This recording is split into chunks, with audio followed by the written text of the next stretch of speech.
سنتين يعني واحد أقول من أحسن قف لاهرها ووقتك واحد أقول قال سنة قف كوهيان ووقتك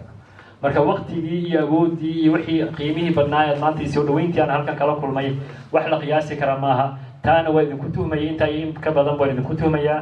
aad baad u mahadsantihiin in badanna waan is arki doonaa haddii la yiraahdo marka wa alaykum asalaam wa rahmatullahi wa barakatuh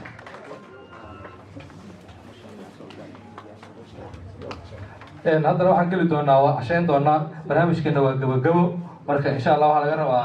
khiyaarta cashada diyaarisay waan ku wareejin doonaa iyagana sii wadi doona barnaamijka bismillah barnaamijkeeni aan soo socday waqtiga bilawnay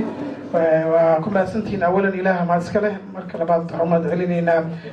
dadka soo qaybgalayaasha waqtigooda qaaliga bixiyey gaar ahaan waa mahad weyn u celinaynaa leyna tuusan taag Ismaaciil oo runtii aqoonyahan Soomaali ah waqtigaasna ku bixiyay oo naga aqbalay azumaadna oo fidinay barnaamijkan barnaamij axadla ah aan ugu talagalnay waqti walba axad walba aan ugu talagalnay afkaartiina waa muhiim dadka qaar waxay soo jeedinayaan sabti kala soo jeedinayaan waan rajaynaynaa in Ismaaciil aan azumi doono biidnillahi kariim marar badan insha Allah taala intaas waa mahad celin dhamaan mahad celinayno axadda soo socota barnaamijka axadda waxaan ugu casuuman aqoonyahan maxamed maxamuud guure Mr. Guure ayaa noogu casuuman 15 bisha wuxuuna ka dhici doonaa howlka waxbarashada ee Tayo saacadda haddii ilaahay idmo 5 galabnimo ha moogaanin insha Allah taala rag iyo dumar isgaarsiiya haddana waxaan kusoo qatimaynaa cashada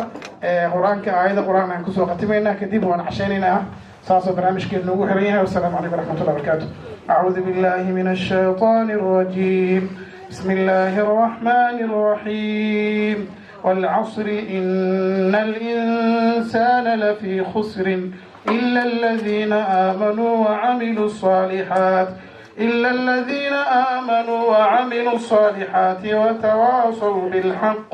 وتواصوا بالحق وتواصوا بالصبر. صدق الله العظيم. برامج كونه حرية تلذيذ ومهم وعي تلا وحنا نقصو قدين كتان نشاط كان كلنا هاي تيو في شيء تيو